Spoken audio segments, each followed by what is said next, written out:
You're a fraud. You're a liberal hack. Hey, Nico. Long time no pod. Yep, long time no pod. It has been a while. Finished raising your child then? Yeah, he's done. He's out. He's working at Coles now. So yeah, he's growing up. He's old. How old is he now? Like 7 months. 7 months. I'd say normally 6 months get him to work. Yeah, 7 just a 1 month late. That's okay. A bit of a spoil him. Yeah. No, it's all going pretty well. Enjoyed your pod, whatever it was, 2 weeks ago, 3 weeks ago. Yep. I'm halfway through it. So, I enjoyed the first half though. It kind of sounds like I stopped halfway through. I'm still going. Movies you haven't seen yet, maybe. Yeah, exactly. You know, it's sometimes you just need an intermission. I had it on the car, so that's why. Right. I was talking to one of my friends about it, and he's like, "Yeah, I don't really listen to your podcast. Just the movies I know I won't see." Oh, okay. Not the other way around. Yeah, because I guess there'll be spoilers. Yeah. So we just have to review crap movies that nobody wants to see, and that could work. Which is what we've done this time, really. I think it's underappreciated a review so you don't have to go see something. So everyone recommends everything like TV shows, and TV shows is a massive like chunk of your time. So over recommended. I think I do people a favor and I say, I've watched this, don't watch it. Like you're just going to waste your time. And they don't treat it like I've done them a service, but it's better of a service than saying, you have to watch it now, all 10 seasons, gone. Yeah, it's really good to know, like, you don't have to watch 200 episodes of Gilmore Girls. It's fine. Just move on. Exactly. You could pick up a craft or, probably spend that time on your iPhone, but probably better use. We could do that. We could review a craft one time and just say crochet. Well, like an art form. To say not worth it. Not worth concept, it. Yeah. So we'll do 2 today. Speaking of crap movies nobody wants to see. Yeah, right. Well, we'll see. We'll see how we go. I'm going to guess that you didn't like Joker and that you didn't like Megalopolis as well. You didn't like No, I didn't see Megalopolis. I still need to see it. Wait, what are the 2 then? I saw The Substance. Oh, right, The Substance. Oh, well, maybe you like I know. I was like, it's purely just for when it was on. So The Substance was on mid-afternoon. I was like, yep, cool. I went to see that. And I was looking at Megalopolis, and they had 2 sessions, and one was at night, and one was already been. So I was just like, that's my decision. I will see it. I just haven't seen it yet. That's a funny one to kind of just casually see without really being excited for it or knowing too much about it. The Substance? Yeah, The Substance. No, I knew. I actually did want to go. You're aware of it? Okay, yeah. Yeah. No, I know you went to see it, but it was one that out of all 3 of those is the one I was the most excited to see, because I'd seen the trailer, and for me it was like, okay, cool, that looks good and looks like something I'd normally want to watch. Megalopolis, interesting trailer. I've obviously been a little bit dismayed by the reviews, many reviews, both critic and audience. I know your review's good, so I want to give it a chance. And then you got Joker. So, Joker, which I mean, for me, it's proving what do audiences know, what do critics know. Yeah, we can get into that. Why don't we do The Substance first? Just fresher on the mind for both of us, maybe. Yeah, it is pretty fresh. I don't know if it'll ever fade from my memory, to be honest. Right. Very lasting. See it in there. Did you like it? Look, I did like it. I didn't read your review because I wanted to see it first, and then I read your sort of tweet review. So I saw that after. I think we're probably going to overlap a bit in how we took the movie. I certainly liked it pretty well, but I had notes, if it makes sense. So like where it was going one way, I really think I would have loved to have seen it go a slightly different direction, but I still appreciated the ending.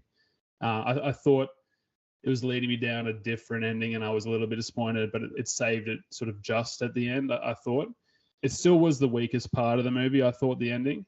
That being said, the ending, like the ending, yeah. Yeah, like the sort of final shot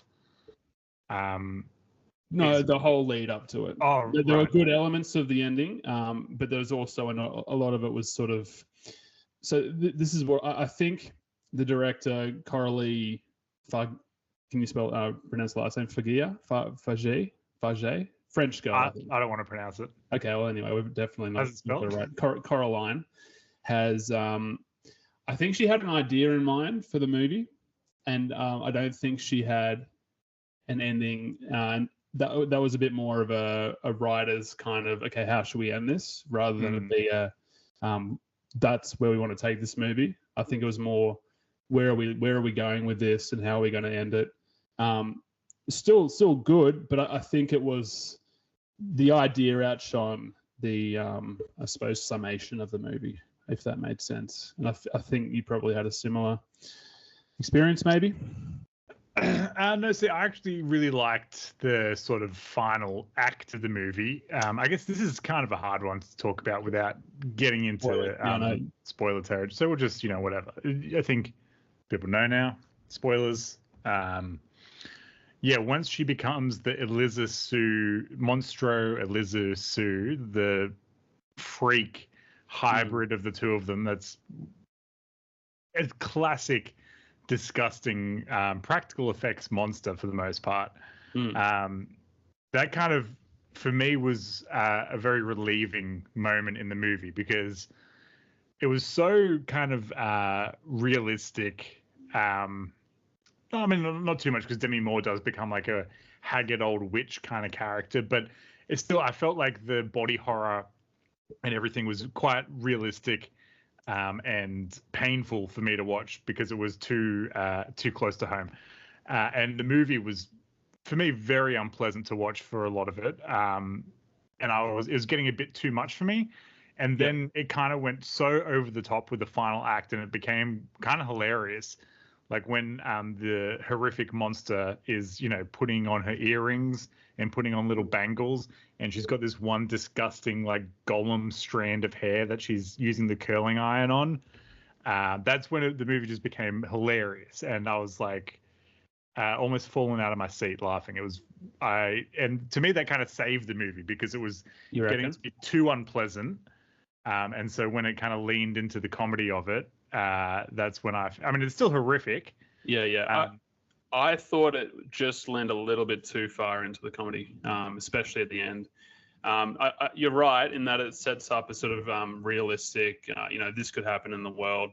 I went to see it with another person who thought it was just a little bit too disjointed from, so it wasn't grounded enough, I thought. And I sort of forgave it for taking off in a way, because I think it was that sort of movie. So a similar movie that you don't really think of, the everyday life consequences for, is Mother, for example, by Darren Aronofsky, in terms of, okay, you appreciate that the story that they're telling isn't really individual. It's more, like allegorical. It's very, this movie's the same. Another one's Killing of a Sacred Deer. It's very allegorical, and you sort of it's a bit of a high end in terms of it's grounded, but it's not like realist. It's realistic, but it's not like realist. It's not obsessed with being real. I agree with that. And that was fine. I think so. For me, where it's super effective is really the idea and what it's conveying and what it's sort of telling. I think it's fantastic. I don't want to say resonated, because I think it's great in terms of it's telling from a point of view that we don't, that it's sort of flipped. For example, all the really in your face sexual scenes, or they're to me as disgusting as the body horror, which is it's so weird to say that, but that's how it felt for me. And I do think that's what the director was going for, was to make it comparable in how disgusting it was. Like just eating prawns. Dennis Quaid's character also very good, but like just what it's saying there was I thought it was unique. I'm sure there's films that done before, not that I've seen, but where the sexuality element to it is not like, even showing tits and stuff. It was just not like sexual. It was more disgusting. I thought it was sort of like highly stylized and sexualized, but in a way that made you feel horrible. Like Horrible, right? Yeah. For like a moment, I would be in a non-creepy way aroused or just titillated because it is a sexual scene, and then immediately I got the dark feeling in my pit of my stomach where I'm like, it really felt dark, right? Yeah, very dark. So and like very different again, Darren Aronofsky, but in Requiem for a Dream, the very final scene, it's I haven't seen that one. Jennifer Connelly. Okay, well, she's selling her body for drugs, and it's the scene, but it just feels so dark and disgusting, despite what's ostensibly happening on screen. So, look, I'm going to say that I think she's definitely got like influences in that direction, but I really enjoyed what the idea thematically, yeah. So for that, it was really sitting very high. The ending, maybe I'm just like I wanted it to go one way. I don't want to hold it to a movie to like what I wanted it to do. So I'm not going to really take points away, but I do think the ending was certainly something that wasn't the reason it was telling the story. I think the idea was. It was a little bit weaker for me. I feel like the ending kind of showed you that the movie, while it has all these like thematically resonant elements, at its core, it's actually a comedy. And yeah, you might expect it to have a sort of more dour ending that perhaps kind of goes more to the themes of the movie, which it kind of does at the end, having her bloody face on her Hollywood star that kind of dissolves and then is like swept away the next morning as if she never existed. But you could never expect having this horrible monster on stage, like spurting 50,000 liters of blood over the audience, and like hilarious shots of like Dennis Quaid covered in blood, like little 6-year-old girls covered in blood. For me, that was so unexpected and so fun. And it's not that I thought yeah, it's fun. It's funny how you described it. It's so fun. But I didn't expect that. I get what you're saying. At its core, it's a comedy. I don't know. I don't think it is. I think it's certainly it's a very black comedy, but it's I don't know if at its core it's a comedy. I certainly think it's got comedic outbursts. Certainly at the end, it's very, but I don't know if it's a comedy. I think it's got themes. Maybe. It's got ideas, but you can have those in a comedy. And like, yes, it's horrific.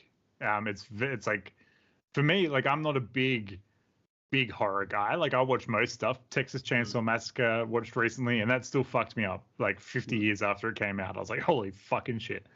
But like I can handle a lot of horror, but I don't like seek out like the Saw movies, even though I've watched most of them, or like Hostel or any of that kind of really over the top stuff. So this was kind of one of the most horrific movies I've seen, but still, in spite of that, I still came away thinking of it as a comedy, more in the vein of like Shaun of the Dead or Slither, one of the early James Gunn movies, or like Peter Jackson's early splatter movies. It felt more like that, where it doesn't mean it doesn't have a point to it, or it's not it's got all its themes and everything, and those are just as meaningful as if they were in a major dramatic work. The comedy, I don't think, lessens it, is my point. Yeah, okay. No, I don't think, it's like I said, it's not sort of where I thought. So where I kind of wanted it to go a little bit more is to angle in on the sexuality exploitation side just a little bit more. Sure. I mean, I know it's there, and it's more than hinted at, and that's clear, but just a little bit. It's like the whole thing for me. I thought it maybe pulled its punches just a tiny bit, but maybe that's just kind of what I was asking for. For something like a sort of really kind of like anti Hollywood or system, or like anti-entertainment kind of. But it had elements, but I think. But I also appreciate that's also maybe what she wasn't wanting to tell entirely, and there certainly was a comedic kind of. I think that was the main point of the movie, was the sexual exploitation and how Hollywood treats women. And yeah, the fucked up things they do to try to stay young. That's the thing. This movie, I felt, was such a more so than other movies which might have a positive message about self-love or like body positivity. This movie made me just kind of be happy with myself. I'm like, all right, like a I'm not gonna cautionary take tale. balding pills because of the side effects of balding pills and like how awful that is for your body. Like, I'll just embrace being a human and whatever. I'm not going to get my teeth whitened and have sensitive teeth, you know, like, because the movie is showing like, in all her pursuits of this, she is being horribly maimed and it's terrible for her. And I think obviously it's like a manifestation of her insides as well. But yeah, the whole movie is her like, you're 50, you're done. Yeah. And you can have the exact same person. Like, that's what she's saying at the end when she's like the Eliza Sue monster. She's like, I'm the same person. And it's just, oh man, it kills me. I felt it was, for me, it was very, very effective at dealing with it. Like the way Dennis Quaid treats her when she's 50 versus how he treats her when she's 25, despite it being the exact same person. Like for me, I felt it was not subtle for me. No, I just thought, so agree 100% with that. I just thought it could have gone a little bit more. With the ending, you mean? Yeah. Yeah, because it doesn't really end with that kind of. It's kind of okay, a little bit, but also not. Like I thought just a tiny bit. I'm not saying like it didn't. She didn't convey the message through very, very well. I just thought maybe just a little bit pulled the punches. I love that what you said. It's exactly right. It's sort of they're very intertwined, the two themes. It's basically the exploitation of, let's call them mainly women, but really women, young women. And how that sort of culminates into, dying of drug overdoses, everything like that. But how that can kind of happen is it really, it's like, that, killing yourself or killing, tomorrow's you for a sort of chance at stardom. I really thought that was great. Now, I think that's, for me, was conveyed at like 10 out of 10. That was brilliantly done, and I was super on board with it. So I really did enjoy that. That's it. I think I was getting a little bit nitpicky, so I've still given it a really good score. I gave it 8.5 out of 10. Well, that's higher than me. I gave it an 8. So. Okay. No, I will just say, like, one of the elements that maybe was more of a subtle theme, but maybe not, is the element of addiction, like how she steals from tomorrow for today, and how that affects her. And like, there's all these scenes of her, waking up the next day and the room is trashed, either because the young person was partying and drinking and doing drugs and having sex, or the older one was like eating pizzas and just being a slob or whatever. But the same element of waking up the next morning and like regretting everything and being like, and that was a different person, like it wasn't even you. You're just like, holy fuck. And she's like, tomorrow I'll be better or whatever. And then eventually she goes on like a 3-month bender, which does end up killing her and making. So I think that was also an element that was tied into it. Yeah, as somebody who kind of gets that addiction angle, I thought that was also like a little interesting part of it. Less so than there's obviously lesser, but no, you're right. It certainly what was, and I certainly heard it as well. So I think as a movie, it was striking those themes and telling that story incredibly effectively. So for me, I thought it's a much watch. I think it's something I don't think everyone's going to gross out. I think if you can watch it with a level of maturity to say, look, okay, I'm going to let it, try to speak to me, and I think a lot of people would hear what it's trying to say without thinking, that's stupid or something. I'm still not recommending it to not to everyone, I am. not to everybody. Yeah, to some people. No, like, but I recommend a lot of movies that sort of make you uncomfortable. I mean, I enjoy for comedy, for example. One of my favorite comedy elements is cringe comedy. So like The Office UK. Yeah. Like I know a lot of people hate that kind of comedy, but I love that kind of comedy. It's really good.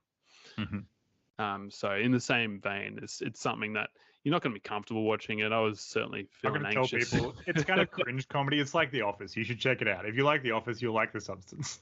Exactly right. Okay, well that's The Substance. Nice short. Plenty of substance to that one. Plenty of style too. Yeah. Oh, actually, I did want to talk about this. So last movie we reviewed, I think, was Longlegs, and I thought it was noting that the reasons you didn't like it, one of them was the sort of whole one perfect shot kind of. I felt this movie had that too, right? I think it almost did. At the very start with like the egg, it did, and then there was like a couple of shots in scenes at the start of the movie where I literally had the exact same thought of like that fucking center framing, completely symmetrical shot is fucking back, and it's going to be the whole movie. And then it ended up having a really interesting visual style. That was just like one small element of it, but like when Dennis Quaid goes for a piss and he walks right up to the camera from across the room, and then his face is just in the middle of the fucking so close. Like I've never seen a shot like that, and it worked so effectively for what it was conveying. Which I don't. It was conveying like him having a piss and being like this aggressive guy on the phone.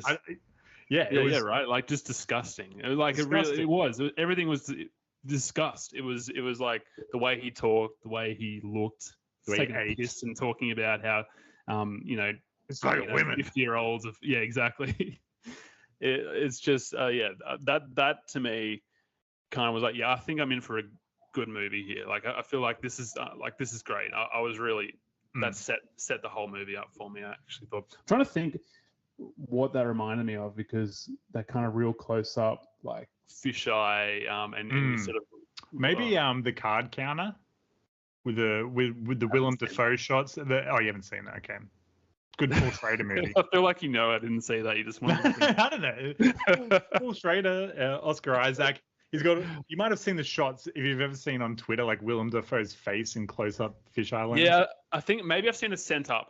Because what just came to mind was like a TikTok I watched where people would just each other like that, but just saying stupid things. I'm sure there's a movie that I've seen that was very much like that. Yeah. Maybe The Last Duel had that a little bit. Maybe not. No, maybe not. That's a movie that I didn't remember as soon as I walked out of it. Really? No, I really liked it. Yeah, I guess you just don't get Ridley Scott. Maybe not. Anyway, no. So what my point in bringing that up was, I thought that it's not always a death sentence when a let's call it a cinematographer or director decides to do that, right? I think what we need, and this is what I was trying to say with Longlegs, is there's got to be a point as to why they're doing that. Yeah. And I thought Longlegs had a point, and I think this one had a point too. It wasn't just entirely all symmetrical. It wasn't like I think it. Said, but the ones that were, it was like, okay, like it's for a purpose and for a reason. I think in this one it was like, for those specific shots, like the egg when it splits off into two yolks, that really works because it's like the center framing of the individual becoming the two separate ones. That's thematic of the story as a whole. But then it also like the hallway, like there's a lot of shots. But the hallway is kind of a different one because it's the way the characters like walk up to the camera. Like it's less about the symmetry of it and more about like the depth of it, if that makes sense.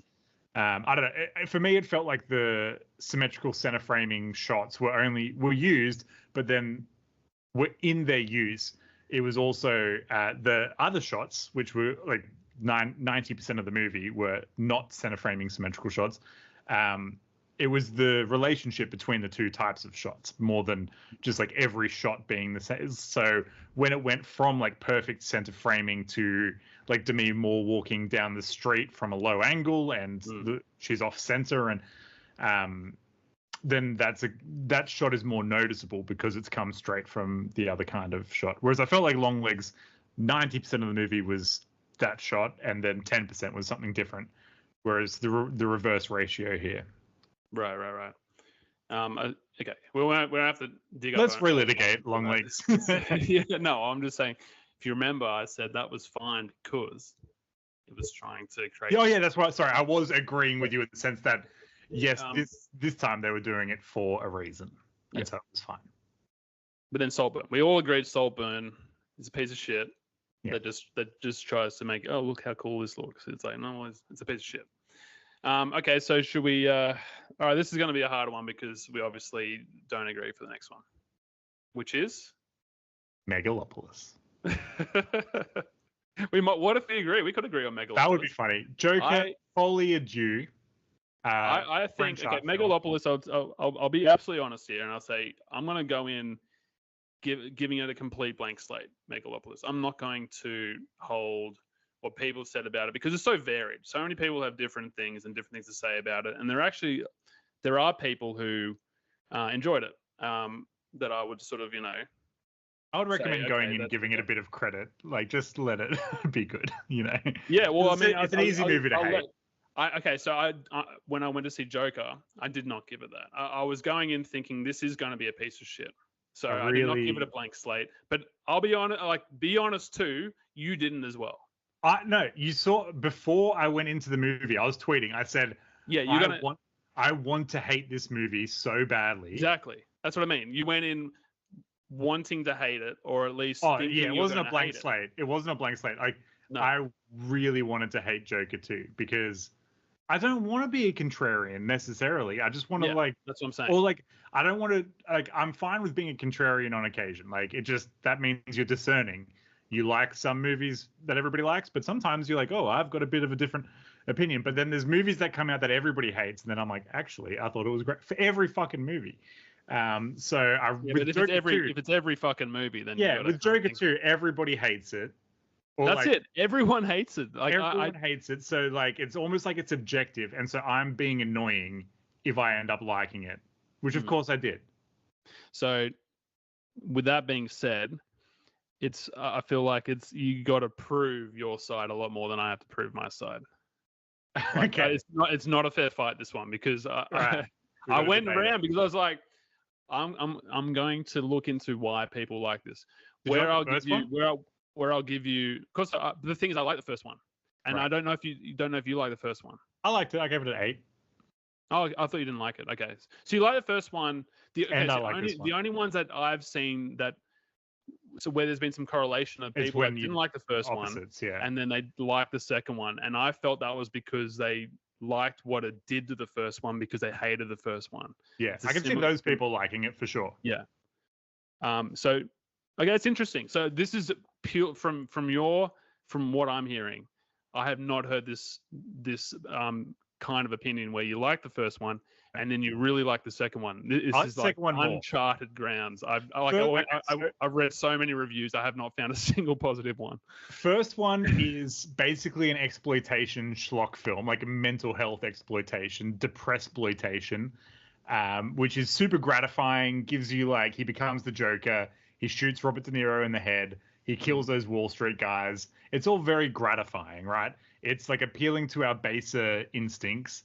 And it's not really saying as much as people said it was saying at the time.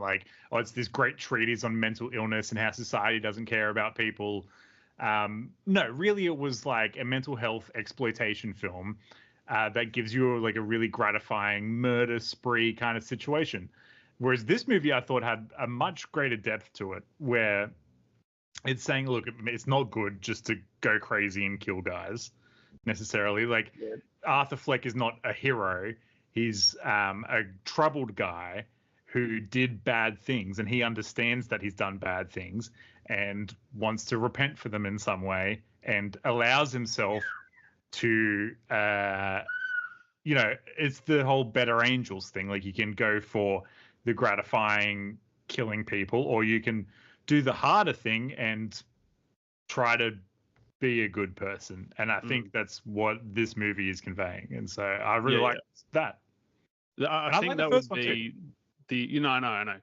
That would be the official, if you were to get, is it Warner Brothers? No, yeah, it's Warner Brothers, right? If you get Warner Brothers and you got Todd Phillips on a stand, that would be the official point of the movie. I could see that. But I'm very cynical, and I think that a big part as to why this got greenlit and the point of the film going forward, and I couldn't help but feel this being said in the film, was that we are unwriting, or we are setting right.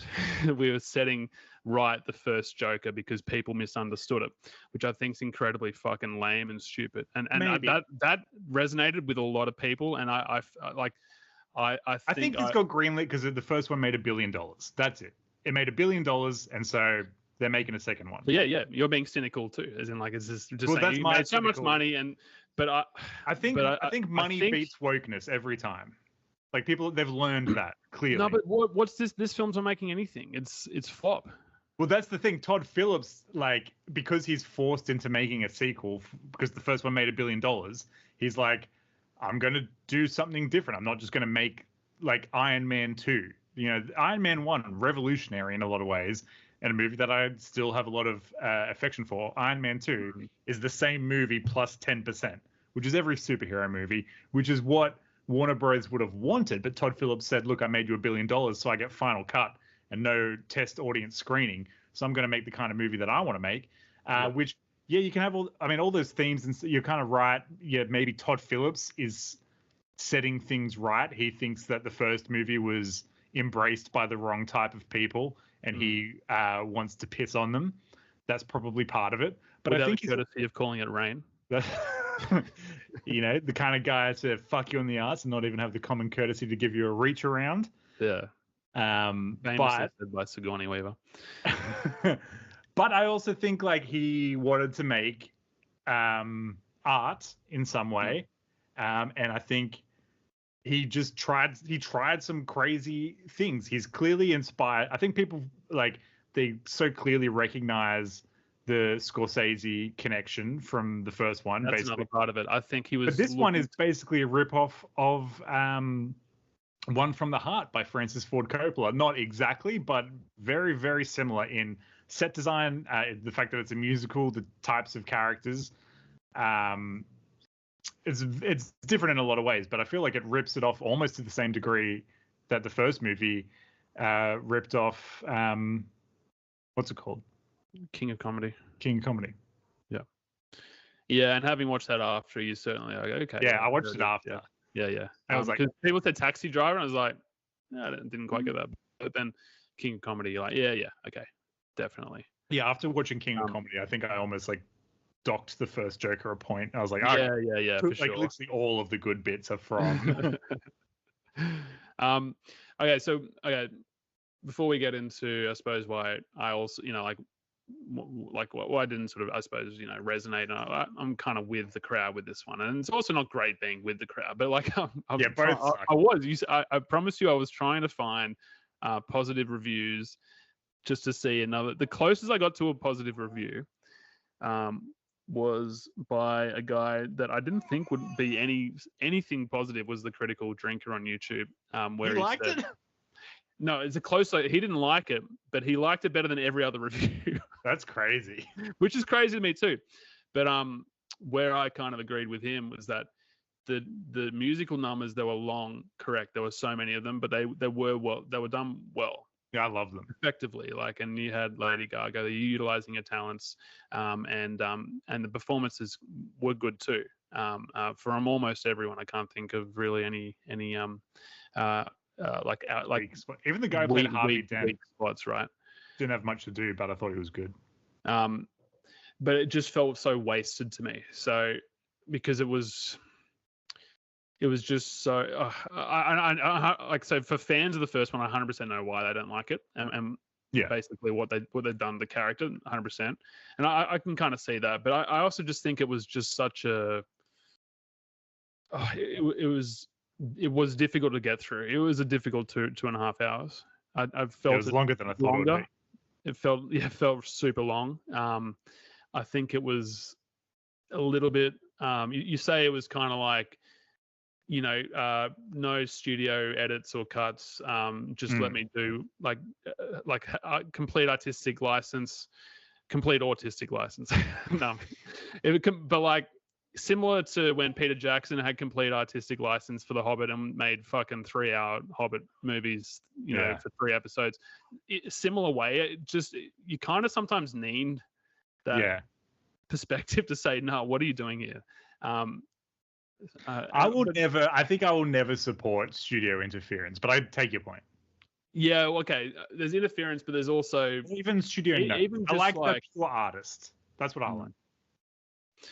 Yeah, okay, but then that artist needs to be completely like open to knowing that what they're doing oh fuck, like they've got to be incredibly good to have 100% creative control and artistic license and put out something amazing, right? So Yeah, we're looking at Todd Phillips is not that for me. I think he, like, to be honest, it's hard to I've liked argue. some of his films, but it's like he is a studio director, and I think this kind of like proved to me that he is that. You call it art, but I think that's incredibly generous. I think there are artistic moments in the film, and it looks good, but it just I don't think there's a point to it. I really don't think there's a point to it. I think it was a waste of everyone's time. No, I know you get the point. Yeah, the point that I made earlier about the point is that it's about being a good person instead of It's an anti-movie. It's an anti-movie, I think, because it's like you sort of taking, it's like, see, we can make the Joker. I don't know. It doesn't sit well with me. It's like I feel you can do what you want with what's it called? Like intellectual property, especially if, you can, but like I think it crossed a little bit of a line for me. I think, especially when we've got so many better iterations of this character. But despite all that, Joaquin Phoenix is good, but I think he's better here this time as well than he is in the first movie. That was for me. Yeah, fair enough. I think he. Oh yeah, like he got an Oscar the first time. That's like crazy. That's crazy. Well, I didn't think it was that bad. I don't think I don't think he didn't deserve the Oscar. I'm just saying, like, it was. I think it definitely wasn't. It wasn't like, oh, he followed up with a fucking Razzie or something like that. No. Yeah. It's still like it's a very good performance, but it is just crazy that Joaquin Phoenix won an Oscar for Joker in 2019. That's just like a crazy thing to have happened in the history of cinema. And I don't know, man. That's the thing with these Joker movies. They occupy such an interesting space in this like IP schlock world that we live in. Like the first one subverting expectations or whatever, and then the second one subverting expectations in a completely different way. I think this movie was obviously just doomed from the start. I mean, people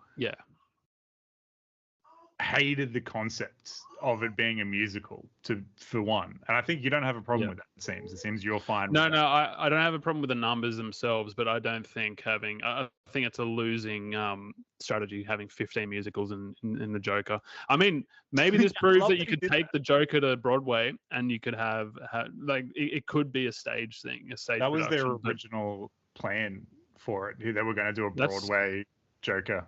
That kind of works a bit more. Obviously, you need to have maybe it works because maybe that's the sort of crowd. But yeah, I don't know. It's the thing. It's also like, is that crowd going to go and see a musical? the crowd that loves superhero movies. It's such a weird one. It is a little bit spiteful to. I mean, we like. It is in a way that I love. Like I know, but that's the thing. I also. Yeah, I think it's fair to them as well. I know we insult. The incels just have one guy. Not incels. No, not incels. We're not talking about incels. We're talking about like people who do like to watch a lot of these kind of superhero movies. Right. We loved culture Nolan's for Batman. 10 years. Yeah. They can. Yeah, look, I don't feel that bad for him, but it's certainly to audiences, and we will just. Who's it for? It's for me. Who's this for? It's like one person. Literally. That's so. I'm so glad it exists. Like, I really, really loved watching it. I'll watch it again. Like, I don't think I've watched the first Joker again, but I'll definitely watch this again. And the musical numbers, I was quite smitten. I was taken by them. I was like, you're like a little gay kid watching Sound of Music for the first time or something. It was like transformative. I was loving it. Little gay kid. It's like a little gay joke. Still watch that? Yeah. Oh, Sound of Music, yeah, it was very good. But you can see how it doesn't fit. It doesn't fit. That's why it's a different hole. It's such a different hole. You got Warner Brothers to spend $200 million on it. It's like one of my favorite things that an artist has done within the studio system. That's the thing. I don't think that's a good reason to like a movie because it's just separate from that. It's like that's just another element of this whole thing. Yeah. The thing is, it's the movie. I'm always just watching the movie, and I found out a lot about this stuff after watching the movie. You know, you watch a good movie, you look at Wikipedia and IMDb, and you find out more info about the movie. I was literally just watching the movie, and I really didn't want it to be good. Which is obviously, you set your expectations low, it's going to be more easily breached. So maybe I made a mistake there. Maybe I should have gone and going, this is going to be the best movie ever, and then I would have hated it. No, it can go the other way around. Like, for example, I've set a blank for Megalopolis. If I went in thinking I'm going to hate Megalopolis, I feel like that's a bit self-fulfilling. And certainly for this film, I think for a lot of people it is self-fulfilling because you don't give it a fair go. Certainly, I have not given this as fair a go as I've done the Substance, and I recognize that. But at the end of the day, like, you know, I still, I mean, I've got the entire like crowd on the same side as me. Yeah, like, you and what army? Yeah, exactly. You're like that one guy. Look out, it's that one guy. I think it's going to be reclaimed for sure. I reckon 5 years from now, people are going to talk about how good Joker 2 is. Like I said, I think the people in your corner, and I'm sure there's someone out there that like the first one and then like the second one on their merits, and I agree. Like I'm not disputing the fact that you like this film, but I think the majority in your corner loves the movie because of what its legacy, if it makes sense. Probably to like destroy the first Joker, which it kind of like does. Yeah, if you thought the first one was like it's combative to the first one. In the similar way to like The Last Jedi is combative to The Force Awakens, and it sort of tells a story to undo the first one, if it makes sense. So in that and it's fun. It's the same director. Like it doesn't feel like it's the. I mean, it's the same feel, but it's usually you'd see this from a different director, like coming in and saying "fuck you, Todd Phillips," but it's Todd Phillips saying "fuck you, Todd Phillips." I think that's like he's taken the Substance or something. An interesting part of it is that it is so different from the first movie, which is like. Yeah.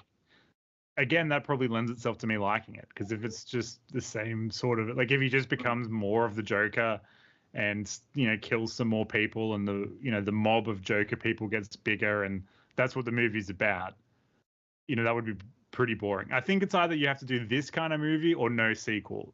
It clearly needs to be no sequel, I think, because yeah. Well, I mean, it really doesn't set itself up for like okay, we're going to take it into this sort of territory. It sort of exists on its own little level. Look, I don't think the message was misinterpreted that much. To be honest, I think I don't think we live in an age where we've got a lot of anti-heroes that occupy our screen, like Breaking Bad, Sopranos, others. Sorry, Sopranos. Every Game of Thrones character, really, like. So you know, it's not uncharted territory that we've got. Oh my God, it's this anti-hero, and people are going to rise up. yeah. There's so many like Walter White being badass memes, right? And people. That doesn't mean the show's dangerous. Like, because one guy's like, Skyler's. And actually, Breaking Bad is misinterpreted in terms of all the time. People do not really, I think, fully get that he's an anti-hero. He's not, you know, like a good guy. But you definitely go for him, and you go for Joker in the film. But you can have for sure. That's what an anti-hero is. Wolf of Wall Street, same thing. People they're the main character. They're the protagonist, even if they are an anti-hero. Yeah. Anyway, so that's 2 movies, 2 for 1 deal again. Yeah, it's a good way to do it. I think so. Knock them out. So hopefully we've maybe you know what, I reckon you've convinced some people to watch the Joker. I hope so, because and then you'll get some hate mail on that's Twitter fine. or something saying I was not going to see it, and then I listened to you, and now you fucking idiot. It's not a good like ratio, but I think maybe 1 in 10 people who like the first one would like the second one. So if you think you might be one of that 1 in 10, you know, watch it. Give it a chance. Give it a fair shake of the sauce bottle. I love that. If you can just reach out to one person, it's all worth it. It is worth it, because that's the beauty of movies, isn't it? Like, you can just find something that speaks to you, even if everybody else fucking hates it. Doesn't matter. Yeah, but I don't know. I just enjoy insulting people. I'm not going to insult you. Look, I insult people all the time for like people who don't like Joker 2. Basically, like, I did a long review of it, and basically I'm like, it's because you're an idiot who like never. you're like Donald Trump. You're an idiot. You're an idiot. It's actually a winning film. Yeah, exactly. Critics say fake news. They didn't like it. They didn't like Joker 2. It's so funny. I'll keep trying to find a positive review. Maybe this is the first one. I saw if you go on Letterboxd and just sort by I don't count those. I'm saying published review. there. Do those even exist anymore? I feel Technically, like film critics, like people who are like, getting paid to. I can't think of a favorite film critic. Every time I see one that's like famous, they have a shitty opinion, and I don't like David Ehrlich or whatever. Don't meet your heroes. We might be some people's favorite film critics. You never know. Doubt it. But Maybe Alyssa. She was on the pod last week. I feel like not her name. if you ask her to name a film critic, I think she'll just panic and say us. Yeah, probably. Maybe mum. One out of two of my parents would say That's true. me. That's One true. out of two. They're not really. I don't think either of my parents have listened, but I don't think they've ever read a film review either. So There you go. Easy. Get in. All right. Been a pleasure. Good. And, Very good. Upcoming, I thought I'd just announce to the audience we've got the Master and Commander rewatch. oh which yeah, we're going to review. We might do that in person when you're in town. I'm in I town think next week. what's great about doing a review on that is that there's actually not many there's published review, like, so people have done, but there hasn't been many like Nobody's podcasting. videos. No one's really or maybe someone has, but I don't think there's been many. So I think It that's a needs good one to more. listen. So it's always quite a hidden gem, but I don't see many reviews about it. So let's smash it. Master and Commander. I will be the commander. And I guess I'll have Wait, to be which the one? master then. Paul Bettany is the one I want to be. So Oh yeah, I feel like I definitely. I can't have more than one Jonah on my boat. Don't know. But Prime Russell Crowe. Prime. He really is. Let's not do it. We're doing the review. No, we're not doing it now. We're not doing it now. Oh, you really want to do it? no, I'm saying let's not. No, let's do. I think let's do it in person. We'll try to get a third with us. Yeah, we love a third. Sounds good. All right. Okay. Cheerio. Bye for now.